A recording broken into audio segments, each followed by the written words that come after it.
பிதாவின் சித்தத்திற்கு தன்னை அர்ப்பணித்த இயேசு கிறிஸ்துவின் நாமத்தில் உங்களுக்கு என்னுடைய அன்பின் வாழ்த்துக்கள். இந்த தேவனுடைய வார்த்தை ஒவ்வொரு நாளும் நீங்கள் கேட்கிறபடினால, அதை தியானிக்கிறபடினால, கர்த்தருடைய வார்த்தையை இரவும் பகலும் தியானிக்கிற மனுஷன் பாக்கியவான் என்று வேதவசனம் சொல்லுகிறது.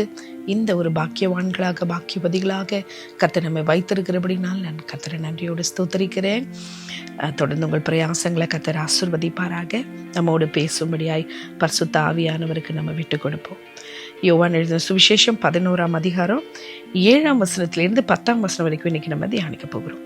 அதன் பின்பு அவர் தம்முடைய சீஷரை நோக்கி, நான் மறுபடியும் யூதேயாவுக்கு போவோம், வாருங்கள் என்றார். அதற்கு சீஷர்கள், ரபி, இப்பொழுதுதான் யூதர் உம்மை கல்லெறிய தேடினார்களே, மறுபடியும் நீர் அவ்விடத்திற்கு போகலாமா என்றார்கள். இயேசு பிரதியுத்தரமாக, பகலுக்கு 12 மணி நேரம் இல்லையா? ஒருவன் பகலிலே நடந்தால் அவன் இந்த உலகத்தின் வெளிச்சத்தை காண்கிறபடியினால் இடரமாட்டான்.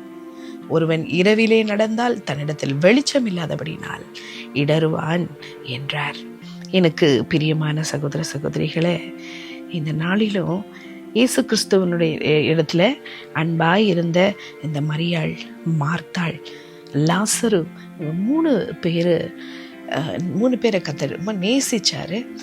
அப்போ அந்த லாசரு வியாதியாய் இருக்கிறான் என்று சொல்லி அவர் கேள்விப்பட்ட போது இன்னும் 2 நாள் அவர் தாமதித்தார், போறதுக்கு உடனே போகலது. ஏன், எதனால என்று நேற்று தினத்துல நம்ம விளக்கமாய் நம்ம தியானித்தோம்.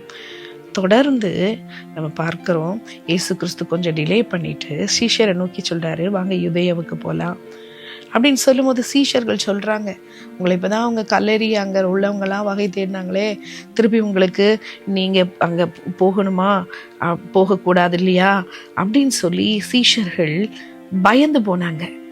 பயந்து போய் இயேசுவிடத்துல கேட்ட பொழுது, சொன்ன பொழுது இயேசு அங்க சொல்றாரு, அவரு இல்ல, பிதாவின் சித்தத்தை நிறைவேற்றுகிறது எனக்கு என்னுடைய நோக்கமாய் இருக்கிறது அப்படின்றத அவர் என்ன செய்யறார், பிதா என்னை அவர் நடத்துகிறார், பிதாவை நம்பிதான் நான் இருக்கிறேன், அதனால பிதா முழுக்க என்னை ஆளுகை செய்கிறதுனால, என்னை பாதுகாக்கிறதுனால அவர் சொல்லுகிறார், நான் இடற மாட்டேன், எனக்கு பயம் இல்லை அப்படின்னு சொல்றார்.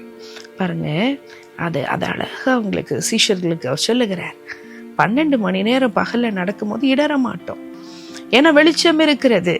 அதே போலதான் இயேசு கிறிஸ்து, ஒருவன் கிறிஸ்துவுக்குள்ள இருந்தா, பிதாவோடு கூட பிதாவின் சித்தத்தை செய்கிற ஒரு மனிதனாக ஒப்பு கொடுத்த வாழ்க்கையில கர்த்தரை முழுவதுமாய் நம்பி பற்றி இருக்கும் பொழுது ஆண்டவர் நமக்கு பாதுகாப்பா இருப்பாரு.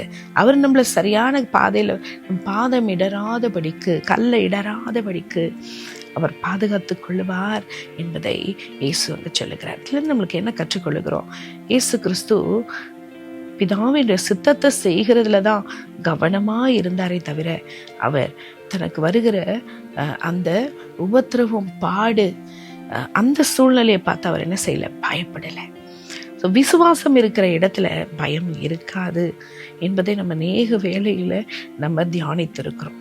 இப்போ இயேசு கிறிஸ்து பாருங்க, இந்த கிறிஸ்துவை நம்ம பின்பற்றும் போது நம்முடைய வாழ்க்கையிலும் பாடு, பிரச்சனை, என்ன நடக்குது அப்படின்னே தெரியாத ஒரு சூழ்நிலையில கர்த்தரை நம்ப வேண்டும் என்று அந்த இயேசு கிறிஸ்துவனுடைய வாழ்க்கை நமக்கு கற்றுக் கொடுக்கிறது. இப்போ நம்ம புரியாத நேரத்துல நம்ம என்ன செய்யணும், ஏன் நடக்குது தெரியாத நேரத்துல கர்த்தரை சார்ந்திருக்கணும், கர்த்தருக்காக ஜீவிக்க நம்மை அர்ப்பணிக்க வேண்டும்.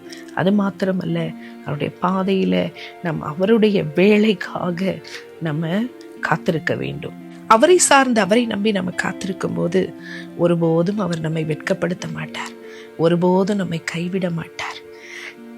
கிறிஸ்து நமக்கு காண்பிக்கிற ஒளியின் பாதையில நாம் நடக்கும்போது ஒரு நாளும் நம்ம இடறி போகவே மாட்டோம். கர்த்தர் நம்மளை தள்ளாட விட மாட்டார், அவர் தாங்கி பிடித்து நடத்துவார். அப்போ நம்மளோட வாழ்க்கையில் நம்ம அட்வர்சிட்டி, அந்த மாதிரி ஒரு சூழ்நிலைகளை எல்லாமே எதிராக நமக்கு வருகிற சூழ்நிலைகளில் நம்ம என்ன பண்ணணும், கர்த்தரை சார்ந்திருக்கணும், அவருடைய நேரத்துக்காக நம்ம காத்திருக்கணும்.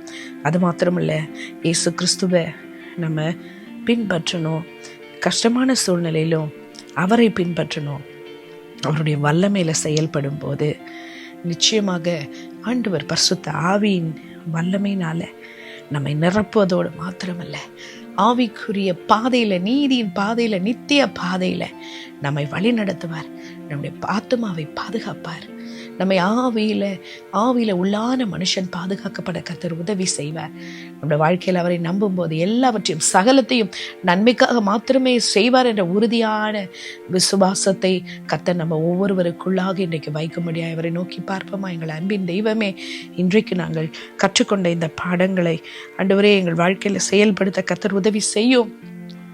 எங்கள் அப்பா, வாழ்க்கையில் வருகிற ஆபத்தை பார்த்தல்ல, பரிசுத்த ஆவியானவரின் வழி நடத்துதலை நாங்கள் அப்பா முன்பாக வைத்து நாங்கள் ஜீவிக்க கர்த்தர் எங்களுக்கு உதவி செய்யும்.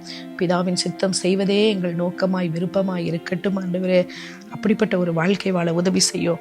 ஒளியில நடக்கிறவன் இடற மாட்டான் என்று நாங்கள் தியானித்தோமே.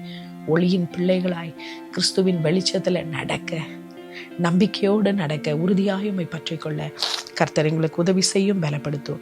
துதி கன மகிமையாவும் உமக்கு செலுத்தி இன்ப இயேசுவின் நாமத்தில் ஜெபிக்கிறோம் ஜீவனுள்ள பிதாவே. ஆமேன், ஆமேன்.